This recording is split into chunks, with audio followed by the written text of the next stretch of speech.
ఎందుకే మరి ఇన్ని పూలు జడబరువు? శోభనన్నాడు పూల జడ వేసి ఇన్ని పూలు ఎందుకు పెడతారో తెలుసా? ఎందుకు? భర్తను చూసి సిగ్గుతో తల మరీ ముందు కొంగిపోకుండా వెనక బరువు. సరేలే ఉండు, దిష్టి చుక్క పెడతాను.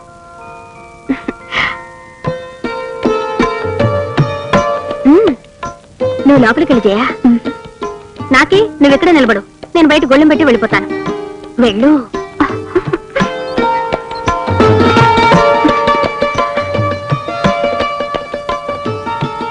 డాక్టర్ శ్రీరాములు గారిల్లు ఇదేనండి. ఓహో అలాగండి. జయ, నీలాంటి అందమైన భార్య దొరికినందుకు నేను చాలా అదృష్టవంతుణ్ణి. అందుకే ఈ తొలి రాత్రి ఎప్పటికీ మర్చిపోకుండా నీకు అందమైన బహుమతి ఇవ్వబోతున్నాను. కళ్ళు మూసుకో. కళ్ళు తెరువు.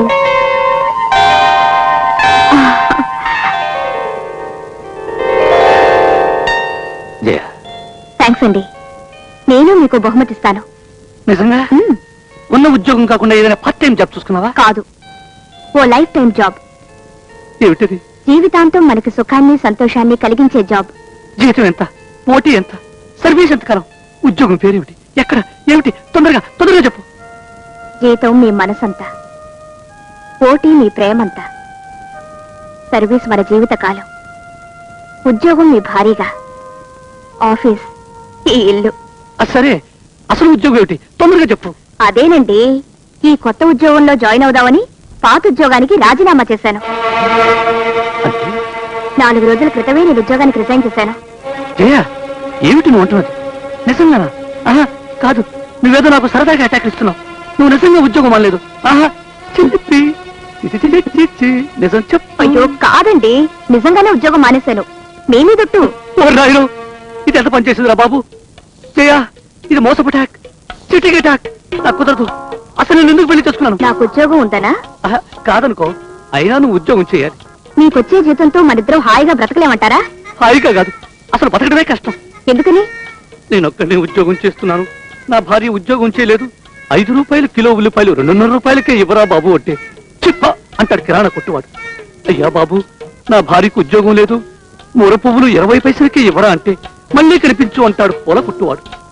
బాబు, నా భార్యకు ఉద్యోగం లేదు, ఒకే టికెట్ మీద మా ఇద్దరిని సినిమాకు పంపించు అంటే వైకుంఠ ఏకాదశికో శివరాత్రికో కనిపించు అని మొహం మీద ఉమ్మేసి పంపిస్తాడు ఆ సినిమా థియేటర్ వాడు. అర్థమైందా జయ? ఏమిటండి ఇప్పుడేదో కొంప మునిగినట్టు మాట్లాడుతున్నారే? మునగడం కాదు, ఏట్లో పడి కొట్టుకుపోయింది. జయ, నాకు తలగడాతో పుట్టి ఇచ్చేసి బయట అదేమిటండి? బయట పడుకోవడం ఏమిటి? అదంతే. కిరాణా కొట్టువాణ్ణి, పూలమ్మేవాణ్ణి, సినిమా థియేటర్ వాణ్ణి అడుగుతాను గాని పలడబ్బాలమ్మే పలవాణ్ణి మాత్రం కాళ్ళు పట్టుకోలేదు. నాకు దుండు దుప్పటి ఇచ్చేసి బయటికి వెళ్తాను. అవునండి, ఇవాళ మన తొలి రాత్రి. అయ్యో, తొలి రాత్రి లేదు, మలి రాత్రి లేదు, నా పాలిట కాళరాత్రి. జయ, దగ్గరకు రాకు.